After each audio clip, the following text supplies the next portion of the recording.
Welcome into the NFL Opening Line Report Monday morning. He's Teddy Covers. I am Drew Martin. It's Monday, April 27th, the first Monday after the NFL Draft. Teddy Covers. Teddy, welcome in. How you feeling? I'm doing all right, man. It was good to have something to bet on. It was good to have something to watch. It was good to have decisions made. You know, some reason you feel better the Monday after the NFL Draft. What about yourself?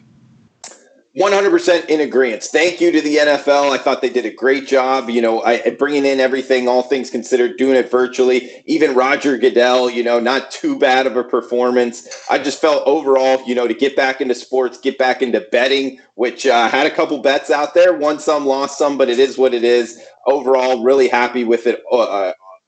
As an overall grade, Teddy, would you give it, an A, B? Absolutely. Yeah. I thought it was as good or better than any other NFL draft.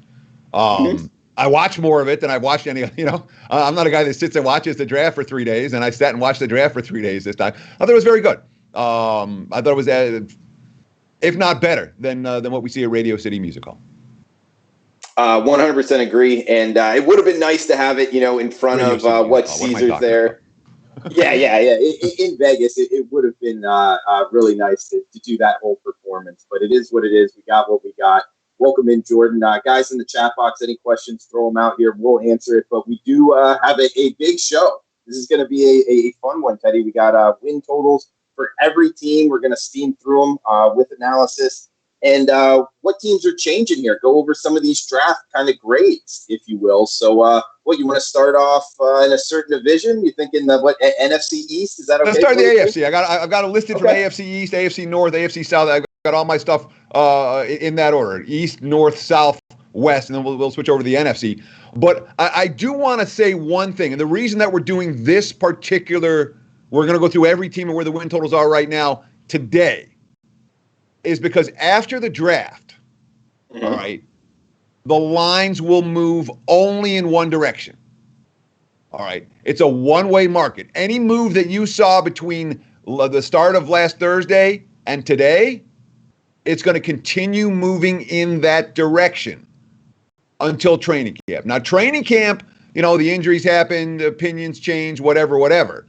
The markets will adjust from there. But what you're seeing now is basically what you're going to see for the next 2 to 3 months in this marketplace.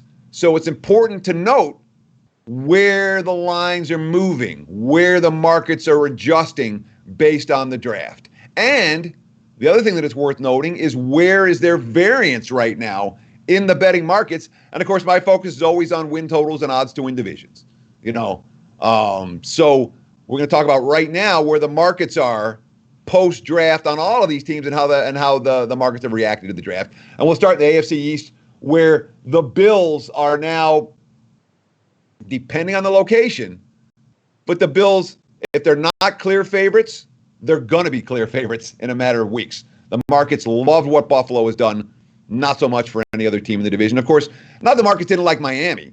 There's been a fair bit of support, more support from the Dolphins than we've seen in some time in the betting markets. New England has not necessarily been downgraded as much as some people think they might be on paper. This Patriots team has a whole lot of weaknesses. However, there's still a lot of thought out there, and Cam Newton now the favorite to go to New England. So the markets haven't crashed on New England because they still think the Patriots are going to pick up a proven starting quarterback between now and August. And then there's the New York Football Jets, who had an okay draft, had some signs of promise last year, already have their franchise quarterback, but are still being priced as a sub-500 team. The markets liked the Jets draft, but didn't go crazy over it. And the Jets still, they're lined at 6.5 wins just about everywhere.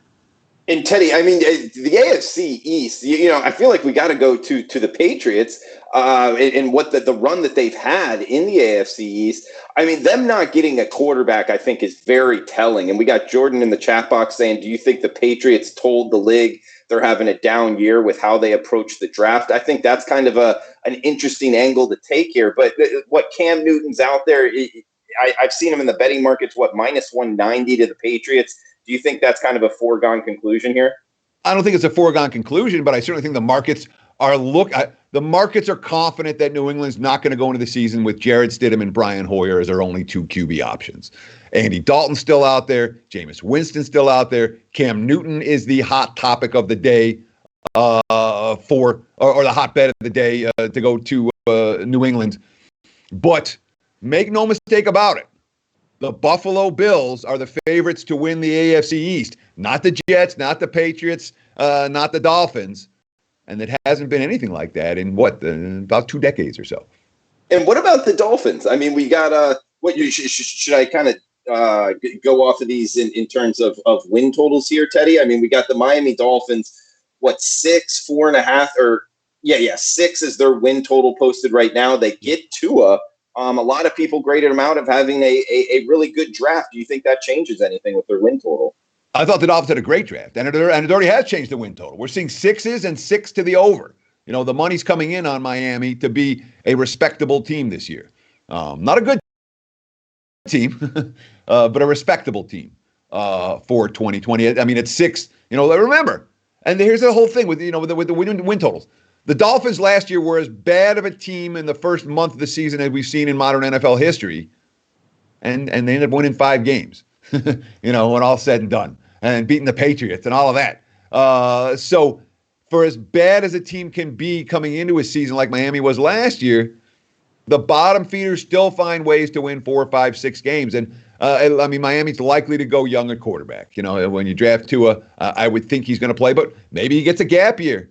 Maybe it's Fitzpatrick again. But certainly, when you look at a team that looks to be building the right way, you have to like what the Dolphins did in the draft. I thought they got better.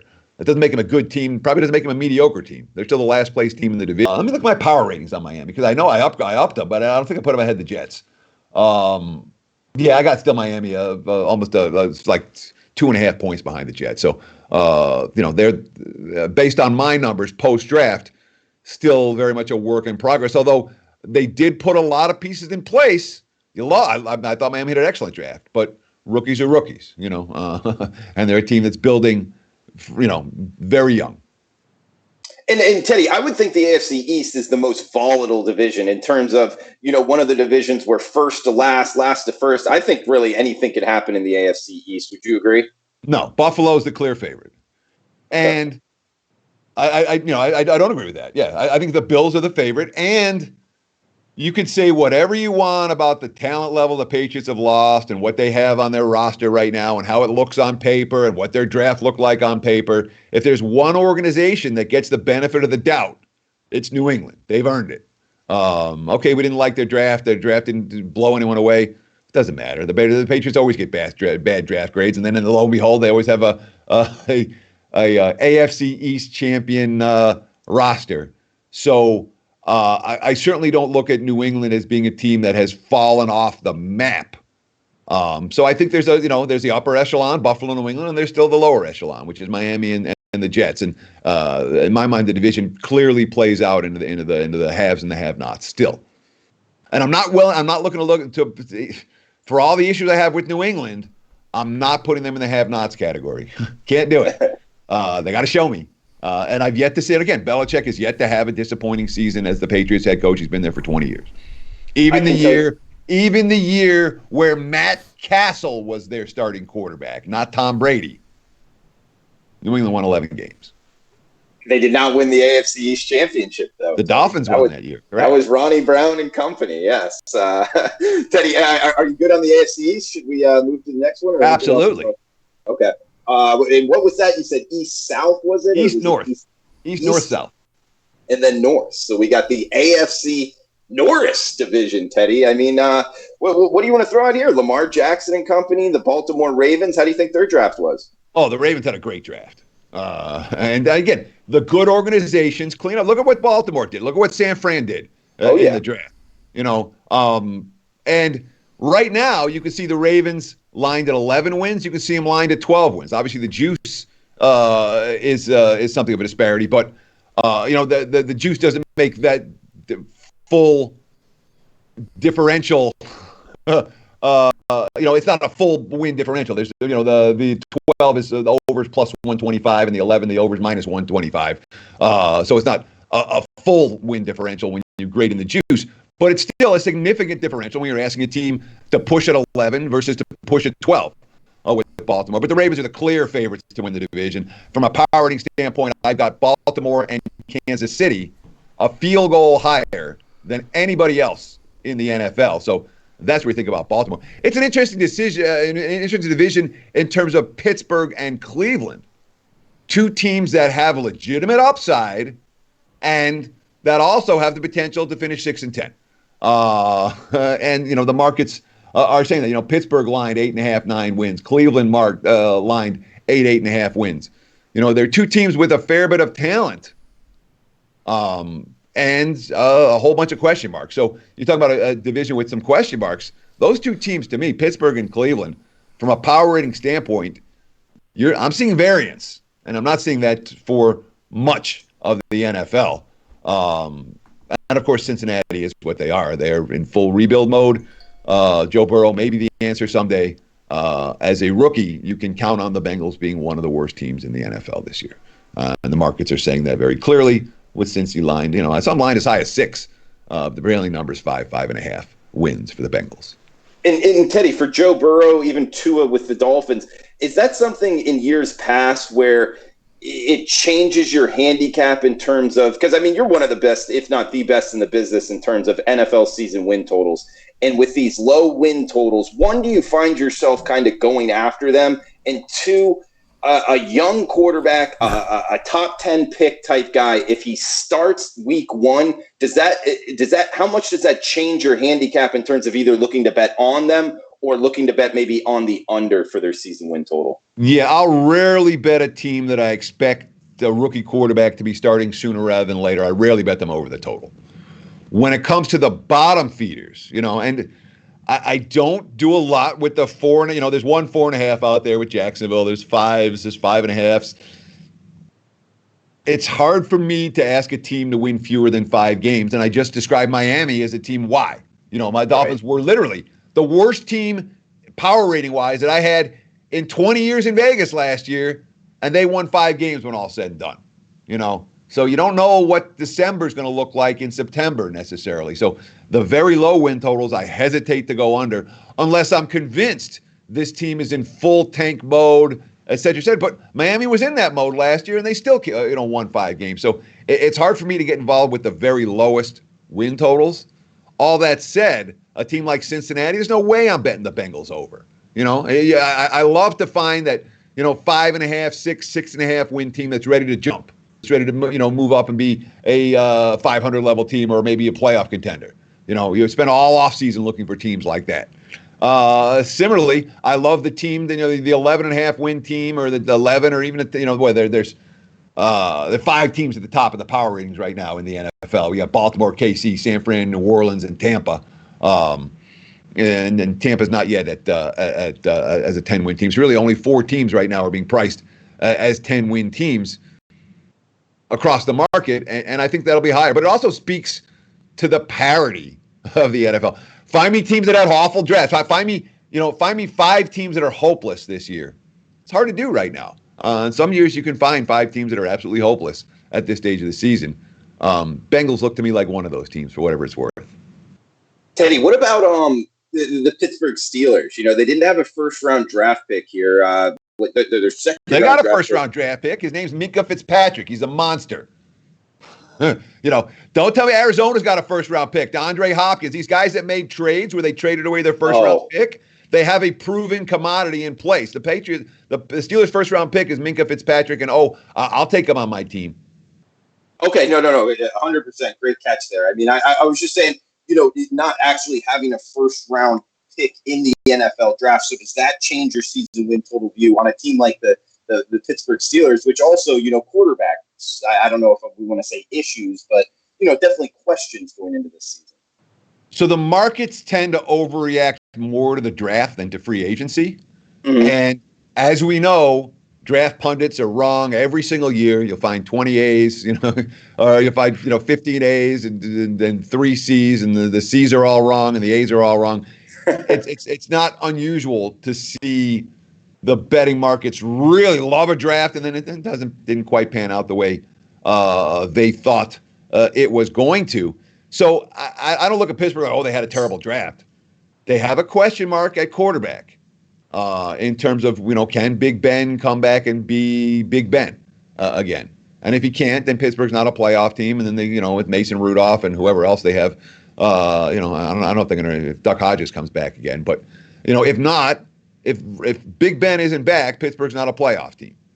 But the Steelers, to me, they're a team I'm very interested in watching to play in August and to hear the reports on Roethlisberger. Because we don't have any reports on Roethlisberger right now. So everything we're saying on the Steelers is, well, we think, well, maybe. They're a team that has a lot of question marks and a team that in terms of an early season win total, an early prediction on Pittsburgh, not going to make it.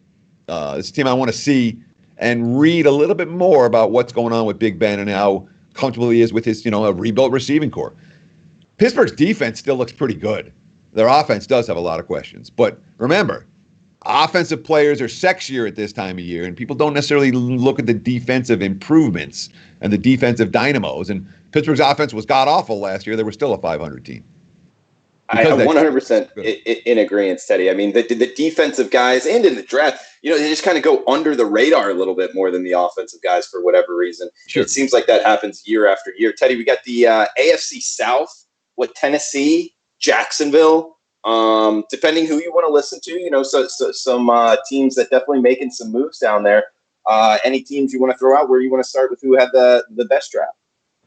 Sure. I mean, Indy's all win now. Indy's made all win now moves. You can't argue with that. They're trying to win right now. I don't. That being said, I didn't go crazy bumping my Colts power rating up. I really didn't. It's not bumped through the roof on Indy. I still think Tennessee is as good as anyone in that division. And they've been the underrated team in that division forever. It seems like. The interesting team here is Houston, who the markets have now completely devalued. 7.5 is your win total on the Texans, team that's won the division for the last 6 years, and a team that, they've got the best quarterback in the division. So the best QB in the division. They won the title for the last 6 years, and the markets are like, you traded DeAndre Hopkins, therefore you suck. And there's nothing that we like about what Houston's done this offseason. There's nothing we like about Bill O'Brien as a GM as well as a head coach. But I'm not convinced that the team with the best quarterback in the division should be being priced as a sub-500 team right now. It's not like Houston stinks. They'll still be okay. And, of course, the Jags are still at the very bottom, line to 4.5 or 5 at this stage of the game. And they're, full-on rebuilding mode. And they're in full-on rebuilding mode with a quarterback who's not going to get it done. Gardner Minshew's not an NFL quarterback, not an NFL starting quarterback. So I think Jacksonville on paper right now is as bad as any team in the league. And of course they still have their own issues with, who's going to get traded and guys that are want to leave town and haven't been able to be dealt yet. I've got the Jags. I believe I got them dead last.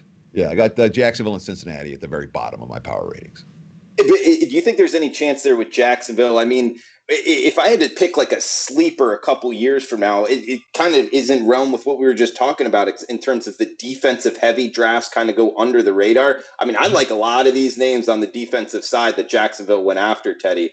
There's some big time names, some guys that made big plays at the college football level, and they went almost all defense this draft. Do you think that could be Jacksonville? Sure. I mean, in many ways, the Jags right now, the Jacksonville had that one good year, where everything broke right for them, and then they paid everybody, and that didn't turn out to be a real smart move. They're right now at the beginning of the process where they're accumulating talent, and when they haven't had to pay guys yet, but they still have the salary cap issues that they've had. Last year was a salary cap disaster year. This year it's not like they're in better shape than they were a year ago, but not like the Jags are about to go on a spending spree. So. If you find a bad team that plays good defense, that can hang around in games, they can be a real good point spread team. But from a win total perspective, I'm not looking at the Jags to win a whole lot of games in 2020. Teddy, let's go to the AFC West here. We got a bunch of teams, mid-level, and obviously, with the Kansas City Chiefs out there.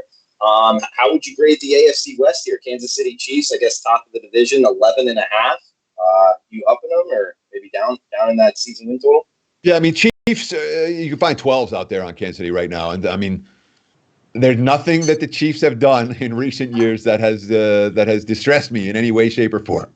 I've been very impressed with what Kansas City has done organization-wide, and it shouldn't surprise us with Andy Reid and company and the continuity they have in Kansas City. There's again, when you look at the top of the power ratings, like I said, I have the Ravens and the Chiefs a field goal better than anybody else in the NFL coming into the new year, at least at this stage of the campaign. And nothing that Kansas City did over the weekend changed my opinion of that the Chiefs remain truly elite, the defending champs.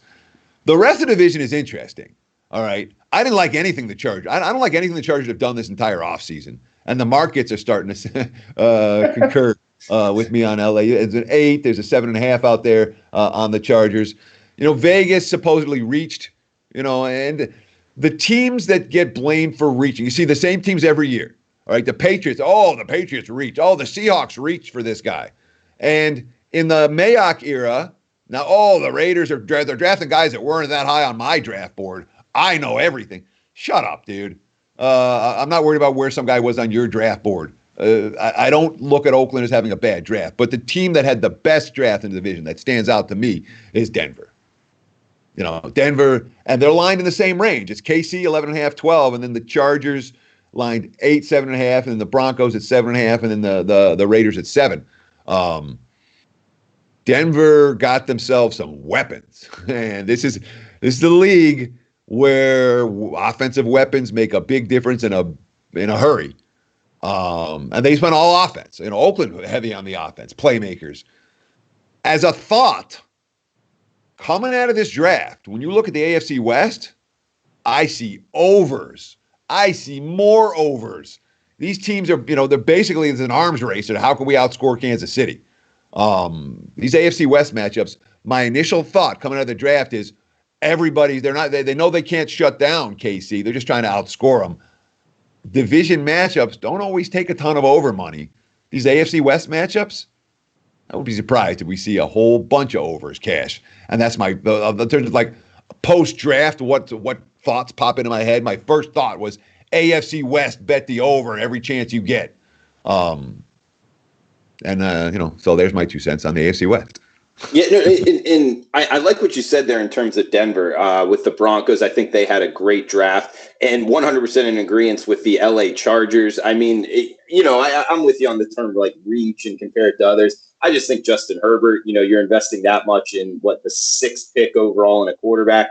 I'm not real high on him. However, that's a really tough business and industry to be in, projecting college quarterbacks to the NFL, in my opinion. I could be very wrong on that, but it's easy, Drew. If you want to project college quarterbacks to the NFL, just go, he's going to stink, he's going to stink, he's going to stink. You'll be right more often than you're not. All right. Well, I mean, then it's very risky, picking a quarterback at the 6th pick. But yeah, with Denver, look, okay, I've been wrong lots of times. Okay, Justin Herbert is not an NFL star. I don't think he's an NFL starting quarterback, and I think the Chargers got worse this offseason, and the market's, regular. Denver's the second best team in this division. And let me ask you the question. The Broncos, I mean, I'll tell you right, I like, there's not a whole lot that Denver's done this offseason that I don't like. And a lot of other teams are getting more hyped than they are. If Drew Lock can play, Broncos might be sneaky good. That was my follow-up question. I mean, I feel like Denver, yes, possibly one of the better, if not the best draft, but they invested in Drew Lock big time. And is Drew Lock that guy, Teddy? That would be my question. We don't know. I mean, they didn't invest. They didn't put crazy money into him. All they've done is draft him and say, "All right, you're our guy." And a bunch of wide receivers. I mean, they're adding talent around him. If you want to know if your quarterback's any good, add some talent around him. I like what Denver's done. And again, it's a defense that was pretty good to begin with. Now the offense might be good. Broncos, I thought. Teams that legitimately got better. Denver got better. And then, LA Chargers, I think a rough draft there. Kansas City, you're right. Just from a number standpoint, I don't mean to cut you off, but I mean, I have Denver now firmly into the mediocre / pretty good. And in terms of teams that made a big jump, that I made a big jump with, Denver was absolutely one of them. There's one other like that in the NFC. We'll get to them towards the end of the show. All right, Teddy. So NFC, what should we head to the East first? Absolutely. All right, let's do it. And guys, in the chat box. Sorry about the video. Not sure what's up, but yeah, you can hear me. And like Jordan says, if it was Kelly or Minty, it would be a big problem. But it is Drew, so it really doesn't matter as long as you can hear me. I guess we're all right. All right, NFC East here, Teddy. We got the Cowboys. If they can't see you, they're watching me and my crazy hair. And I mean, this hair is absolutely out of. I apologize. It's like I don't know what to do, man. I can buzz it, I guess. But it's one of those. This is quarantine hair right here, Bo. So I don't think anybody cares. I really don't get it. I hope you guys got quarantine hair out there too. You got quarantine beard going, Drew. I do. That's the one thing I wish the video was working, but I'll still have it next week unless they somehow open everything up in the next week or so. Maybe Gilead, who knows, has the magic medicine here. I can only hope for that. But Teddy, I'll tell you, I think your longer hair actually makes you look smarter, man. You look like a college professor that's tenured and just doesn't really care and just shows up with the long, crazy hair. It really does make you look smarter with the glasses too, man. Well, I appreciate that, but I don't like the idea that I don't care. I care. Of course you care. I just meant about the appearance. We got these bets and stuff we're talking about. This is my money. I care, and at this time, I care a lot. So let's shift focus. NFC, baby. NFC East. Here we come. We got Dallas Cowboys drafting from the yacht. I don't know if he was docked or out at ocean. I thought that was kind of a power move there, Teddy. Not that he had a good evil move right there, dude. I know, man. It was kind of impressive, to tell you the truth. And do you remember that picture where you had the girl holding up the phone for him? Yeah. And then she was gone seconds later. Yeah. Yeah, that was kind of wild. I want to be Jerry Jones' phone holder. Yeah, really. That's a heck of a job. But overall, man, we got Dallas picking CD Lamb up first, wide receiver, Oklahoma, obviously. I mean, how do you think the Cowboys did overall, Teddy? Terrible. Okay. Everybody loves the Cowboys draft. And Dallas, everyone hated the Eagles draft, and Dallas is now the clear favorite in the NFC East. Terrible is not the right word. The teams that had specific needs that were championship contenders that didn't fill those needs, I downgraded. Dallas had all kinds of needs all over the field. They ended up getting sexy skill position talent, players that drafted, players that dropped. Okay, why do the players drop? Well, they drop because people don't want them. The skill set's dicey. It's all kinds of questions about why the CD Lambs of the world dropped. But Dallas went, their top 3 picks were all guys that crashed, markets crashed, nobody wanted them down. Oh, look at this great value we got. When you have a team that's this close to the Super Bowl, you're in the playoffs, you got to get to the Super Bowl. How do you get to the next level? You do what the Vikings did. You don't do what the Cowboys did. The Vikings said, these are the positions we got to address. And they got the best guys they could at those positions. The Cowboys said, let's get some talent. Let Jerry Jones ruin another draft. And now, of course, the pundits are saying, look at this guy. He was supposed to be drafted number 7, and they got him at number 17, and whatever the numbers they got, CD Lamb and then second round and third round and for Dallas. Where, they got guys that they were supposed to be drafted higher. Yeah, but they didn't fill needs. And now Dallas has become the clear favorite in the NFC East. They're favored over Philly. The markets didn't like Philly. Oh, Jalen Hurts, that's horrible. As to whether, Taysom Hill was horrible for New Orleans. We'll see what Jalen Hurts has in his skill set. I thought Jalen Reagor was a great pick for Philly. And everyone's like, Jalen Reagor, he's supposed to. We had him as the 9th receiver, and he got drafted as the 5th receiver. And our predictions are perfect every time. I mean, the pundits are just crazy with that stuff. I thought Philly was just fine. I think Philly, now there's some value on Philly to win that division. I thought the Giants had a pretty good draft. I raised the Giants power rating a little bit. And I thought the Redskins had a pretty good draft. But Washington still, from where they were, long way to go up for Washington. We'll just put it that way. They had more holes to fill than the average team. And I have them only still a little bit better than the likes of Jacksonville and Cincinnati right now. The Redskins are that next tier up. And the Giants a tier up above that. And Teddy, you bring up the Eagles. I mean, Jalen Hurts, being picked at the top of the second round or near the top of the second round there. Philadelphia has kind of a few needs to fill, and they go with a backup quarterback. Definitely a question in terms of the pick. They're getting a lot of question from the media, but you think the pick was okay? A backup quarterback in the NFL is worth a lot. He's not a backup quarterback. He's a dual threat playmaker. You understand? Yeah, I agree. Hurts in the modern NFL, the more guys you have, we're going to get to a point at some point where the teams are going to, there's going to be a team that lines up two guys who can throw on every play. And that's going to be really hard to defend, the team that figures that out. You can hand the ball off to your running back, and Jalen Hurts is your running back, and then your running back can throw the ball 50 yards downfield. That's going to create problems for defenses. Everyone hated Jalen Hurts. People went nuts on that pick. I thought it was okay. I thought that there's potential for Jalen Hurts to be a playmaker for Philadelphia this year. And the Eagles, not a team that came into the draft with a ton of, we need this guy for right now. They need playmakers. They got some playmakers.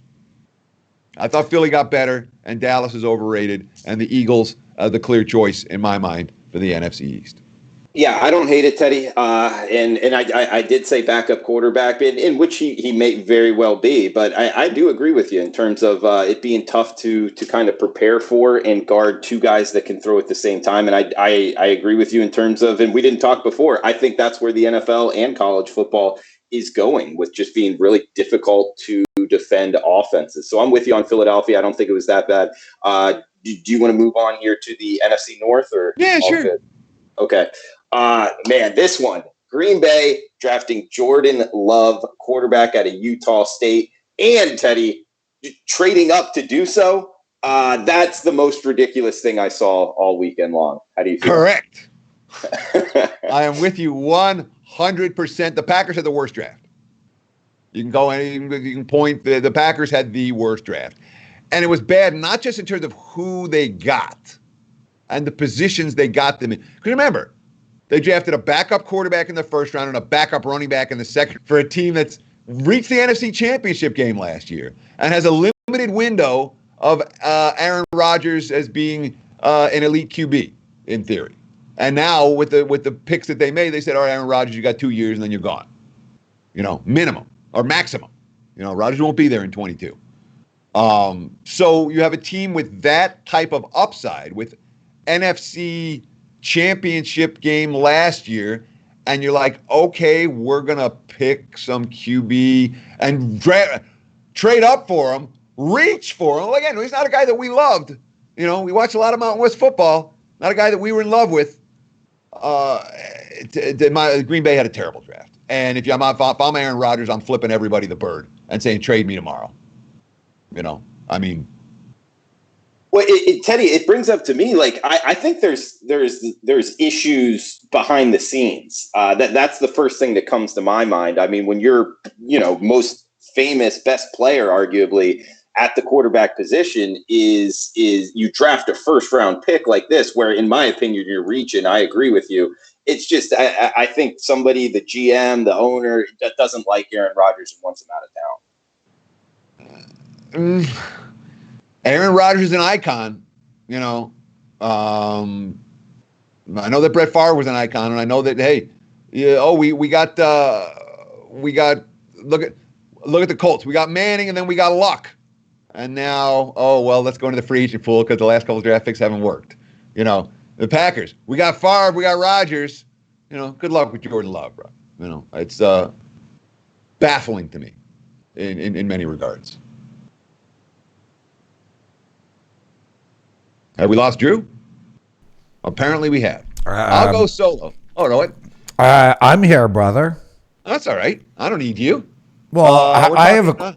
Well, what do you think of... Let me finish NFC North, and then you can start asking me stupid questions. Go ahead, brother. Sure. It's your show. I'll mute me. You run it all by yourself. I appreciate that. So, Green Bay, of all the teams, I thought had the worst draft. Minnesota, you can make an argument they had the best draft. The Vikings filled every need.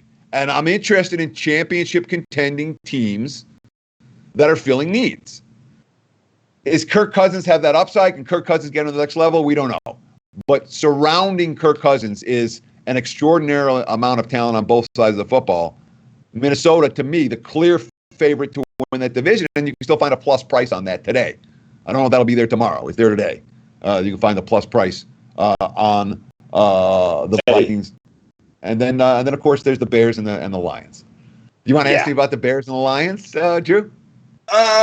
Maybe just Nick Foles, in the Bears. That obviously not part of the draft, but that would be my only question. I mean, do you think the Bears are kind of sleeper with him at the quarterback position?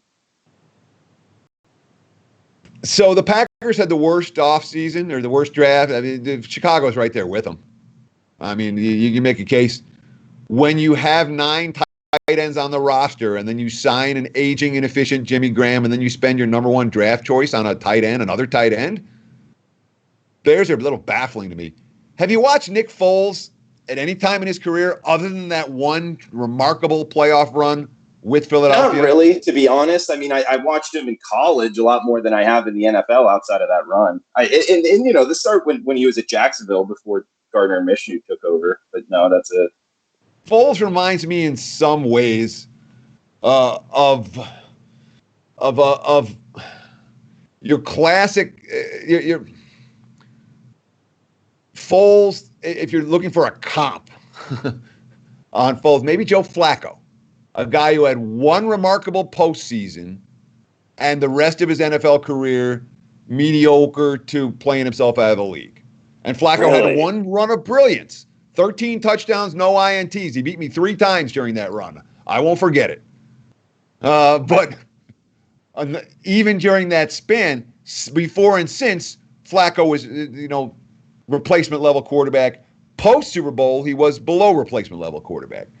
Nick Foles is no better than Mitch Trubisky. Okay, Chicago still has issues all over their offensive line. Their defense isn't all that good. They have some names. They still have Khalil Mack. From an organization standpoint, I haven't liked anything the Bears have done. And I didn't like what they did in the draft this year either. Lions, I thought, had a decent draft. They filled a lot of needs, but they also had a lot of needs. Detroit, from a power ranking standpoint, still at or near the bottom of the NFC North.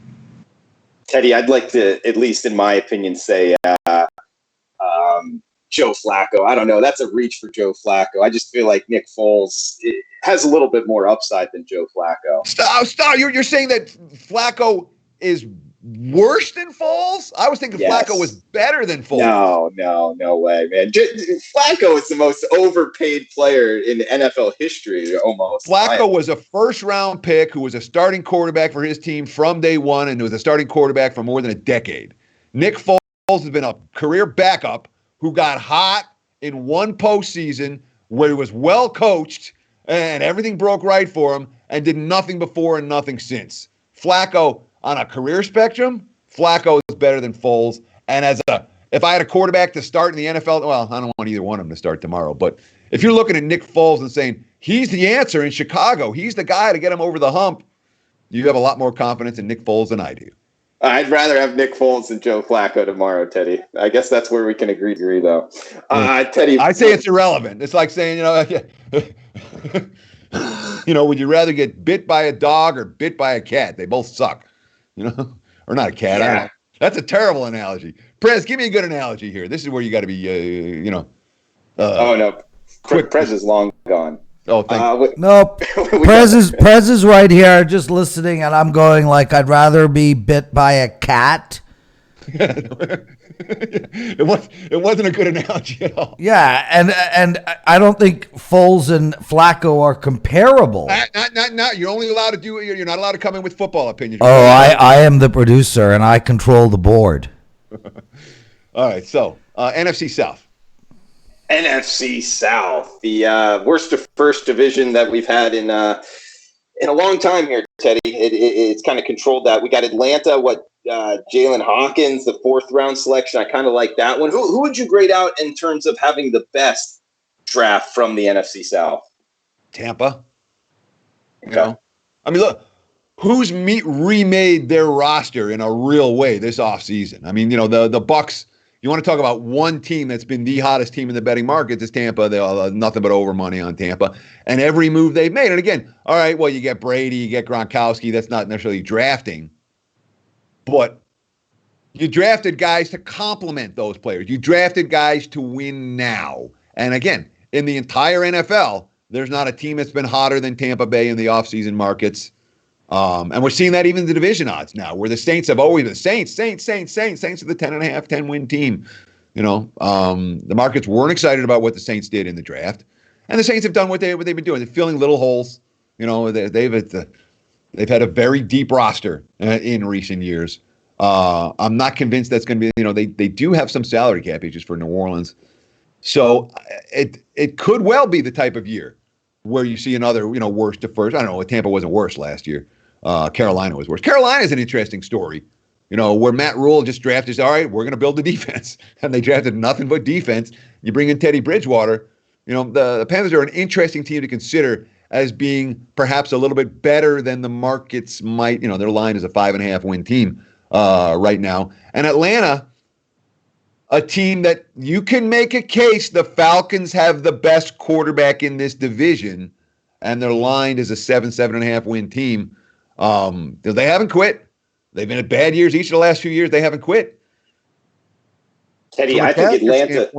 There are things to like about Atlanta. And from a draft standpoint, there are things to like about Atlanta. And from a value standpoint, is a team that's lined 7 and 7.5 wins in a division with two other teams sucking up all the oxygen. Atlanta over 7.5 might not be. There's worse bets to be made than that. I like it. I like what Atlanta did. I like what Carolina did. I mean, Carolina, I had Derek Brown going in the 8th pick to Arizona, and sure enough, Carolina comes in the pick before and scoops them up. Teddy, I'm telling you, from watching a lot of Auburn football, that guy is going to be a beast for years to come up front at the defensive tackle position. And then sure enough, the guy that was right next to him, keep in mind, this is an Auburn Tigers team that got almost zero production from the quarterback position and was within 3 points of beating the national champion LSU Tigers in Baton Rouge. That speaks to how good this defense was. Both of their defensive tackles go to the NFC South. That's Derek Brown at the 7 slot and Marlon Davidson in the top of the 2nd round defensive tackle to the Atlanta Falcons. Both of those guys very, very good in the defensive front. I think Atlanta and Carolina both went defensive heavy, Teddy. So a little bit more under the radar, not going to get as much, fanfare and fireworks. But I think Carolina and Atlanta had great drafts, Teddy. And you go look at Atlanta's starting offense right now. Okay, go look at their depth chart. All right, they have a heck of a lot of talent for a team that's lined at 7.5 wins right now. That's all I'm going to say. All right, Teddy. So what's the next division here? We got we're up to the West. We're the last division in. We've done 7 of the 8. Last one in. And did you see that picture of Cliff Kingsbury? Yeah. And Kingsbury had the coolest setup, way cooler than Jerry. I don't care if Jerry Jones' yacht cost $250 million. Kingsbury's the one that we're all like, yeah, we want to live there. No one wants to live in Jerry Jones' yacht. We want to live in Kingsbury's country club. Oh, I mean, it's great. And, some people kind of throwing shade at him, he's only got 5 wins, and Bill Belichick has, 5+ Super Bowls. But I don't know. Cliff Kingsbury, I never fault a guy for making money. It's always, he's just signing the contract. Exactly. I'm with you. So, okay, we got NFC West here. Arizona, I think overall, a pretty decent draft. But who would you grade out as the number 1 in the NFC West? Oh, I mean, Arizona had as good or better a draft. And again, you have to put DeAndre Hopkins in the mix for what Arizona got in the draft. But, Arizona killed it. And I don't think there's a team in the NFL that necessarily got more. Tampa and Arizona are 2 teams that, from a powering standpoint, I really made a significant adjustment in the Cardinals for the upcoming campaign. San Fran. And I thought San Fran had a great draft, which doesn't surprise me. The organization, since Lynch has gotten there, they've gone from being one of the worst organizations to one of the best. And it's shown on the field and off the field. And the 49ers, again, who let some high-priced players go and then replace them with low-cost players that, in theory, are going to be able to fill some spots. I thought San Fran did very, very well in the draft. Seattle and the Rams are both really interesting teams to talk about. Seattle, is a team like New England that every year their draft rankings and the pundits' draft rankings don't match, and every year the Seahawks get graded C's and D's in the draft, and every year Seattle's competing for a playoff spot, and many years they're competing for a Super Bowl spot, and the pundits are wrong, and wrong again. All that said, Seahawks draft was filled with head scratchers again, and you're like, okay, Pete Carroll we trust, maybe. Seattle at 9.5. To me, that even with Russell Wilson, that might be a little bit high. And as for the Rams, a team that lost a lot on the defense side of the football, a lot on the offense side of the football, a team that has questions everywhere. Are the Rams the last place team in that division right now? They might be. Lined 8.5 wins. They're not being lined. They're lined in Arizona's range. I mean, Arizona's still 7.5. But the direction those two teams are going in tells me the money's going to keep coming on Arizona over. The money's going to keep coming on the Rams under. And by the start of training camp, should training camp start as expected in late July, I would not be surprised at all if it's Arizona ahead of the Rams in the markets, and the Rams projected to be the last place team in the NFC West. That might be something of an overreaction. On the other hand, a lot of holes for LA, and their offseason cannot be viewed as a positive one. Teddy, I'm with you. I love Arizona's draft. I said pretty good. I think it was really good. One of the best, actually. I mean, listen to this. Linebacker, offensive tackle, defensive tackle, just going down their draft here. Linebacker, and then finally a running back. So they talk about stacking up on the defensive side, the Arizona Cardinals there, which, when you think about Cliff Kingsbury, you think more about on the offensive side, but it's almost that form of a good offensive coach knows how important defense is, Teddy. Well, yeah, but I mean, again, you look at the particular players. They got Isaiah Simmons, who you call him a linebacker. He's a hybrid. He's going to play all over the field. Josh Jones is going to be a starting tackle from day one. Then you get a couple of defensive tackles in the 4th round, and that's your draft. I don't worry so much about 5th, 6th, 7th rounders. Those guys are prospects. Those guys, if you get anything out of them, it's great. But by and large, if you're trying to grade out people on the back half of their draft, it's going to be difficult to do for the upcoming year. You're not going to get a whole lot right. So I really focus mostly on the first 3 or 4 rounds and the teams that were able to fill need and or build depth like Arizona was and get DeAndre Hopkins. Those are teams that we have to think about a lot. Guys, we coming up to the end here, maybe a little conclusion. Any last minute questions, throw them out in the chat box. We'll throw them out to Teddy and myself here at Teddy_covers. I am Drew Martin at Drew Martin Bets. Remember, meet the experts at 3 p.m. Eastern. We got Prez and I believe Mid-Major Matt on there. So come back and join us on the WagerTalk YouTube channel. Teddy, any kind of final thoughts you wanted to throw out about the NFL draft? Well, I wanted to kind of reiterate, come back to one of the points I made right at the beginning, because this is so key around this time. The schedule itself is going to come out, I believe it's May 9th. Yes. May 9th. And the schedule, there's going to be a lot of nuance to the schedule. Okay. In terms of, how many, what do you have? Yeah. How many back-to-back roads do you have? How many division sandwiches do you have? How many teams do you have coming in off a short week? How many teams do you have coming off a bye? There's a lot, and even though we already know every opponent a team's going to face, how that plays out over the course of the season can matter as much as a full win in the betting markets. But basically, what you see right now in terms of the initial market direction over the course of the last 48 hours, okay? And I mean, there's been Cowboys money coming in, Bills money coming in, Ravens money coming in, Niners money coming in, Arizona and Tampa Bay money coming in. On the positive side, of the negative, the Packers have been bet down, the Eagles have been bet down, the Falcons have been bet down. These are all right off the bat from the draft. Those initial moves are only going in one direction. They're not going to change. Once the markets at this stage start rolling in one direction, the only thing that stops it is injuries.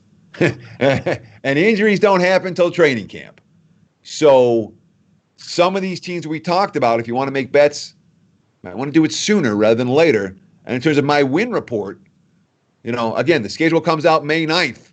And from that moment, that's my goal, is to get that win report out ASAP off of that moment. So we'll talk about it a little more in the next week or two, but expect the win report out early this season. I got the time to do it right now, and the numbers are going to move. So it's going to come in May as opposed to in June or July or August in 2020. Teddy, good stuff. And you already answered the first question here. We got Teddy. With all this extra time, are you focused solely on the NFL and college football? That's the first question. Yes. And when will your season win total package be available? So May would be that, and then solely on NFL and college football. Yeah, I mean, what can I do right now for NBA? I'd love to be studying NBA right now, but there's nothing to do. MLB, I'd love to be working MLB right now, but there's nothing to do. I'm confident that there's going to be football. I'm confident that there's going to be the NFL, some form of NFL this fall. So I'm saying, what am I going to do now that I know this work is going to pay off? It's NFL work. And that's what I've been really focused on for the last week, and I will continue to be focused on it right now. College football, I'm not so sure. And college football is such a big, it's a lot of time. I've been nibbling at college football, but I haven't been deep diving into college football. But this is one summer. Normally I take July off. This year I've already had March, half of March and all of April off. I ain't taking July off this year. So we'll have the time at that time when we know more is going on in July that I'll be working college football in a way that is meaningful for what's going on at the time. Right now I'm not convinced we have college football, and I'm not going to put a ton of time and effort into a season until I'm convinced we're going to have it. We're going to have NFL, one form or another. We're going to have NFL. So that's where I've really been trying to put my time in the last couple of weeks. Okay, Teddy. Question from Chris Mack. Over under 1.5 starts for Tua. Over. I'm always taking over. Okay. I don't know about that. That one's tough because Ryan Fitzpatrick there, I could see them kind of riding him for a little while and even having some success. I will too, but then again, there's December football. And it's not like Fitzpatrick is a guy who has a history of starting and finishing every NFL season without getting hurt. I think that is that a bettable number? Tua over? No, that was just a question. Because I would probably make the number a good notch higher than that. I'd probably make it Tua 3.5, 4.5, 5.5 starts. That would be I think a more appropriate over under. 1.5 you have to bet over. Okay. Teddy, what about the aspect of from college here? Well, one stat I like, 10 LSU players drafted in the first 3 rounds. That is the most ever in the first 3 rounds. Do you think that speaks to LSU being the best college football team of all time? They were the best team last year. Mm-hmm. Does that mean they were the best college football team of all time? That's a hard discussion, man. That's it really is. There were some pretty good college football teams just since I've been in Vegas, let alone in our lifetime and all of that. The '96 Nebraska team was pretty good. The 2003 USC team was pretty good, or 2004, whatever year. So yeah, but does that mean that LSU drops off like crazy this year? Potentially, but Orgeron's has been as good a recruiter as you can find. This side of Saban and Dabo. So oftentimes you see teams that suffer, college football teams that suffer massive draft losses, be every bit as good, as not better, the following season. Yeah.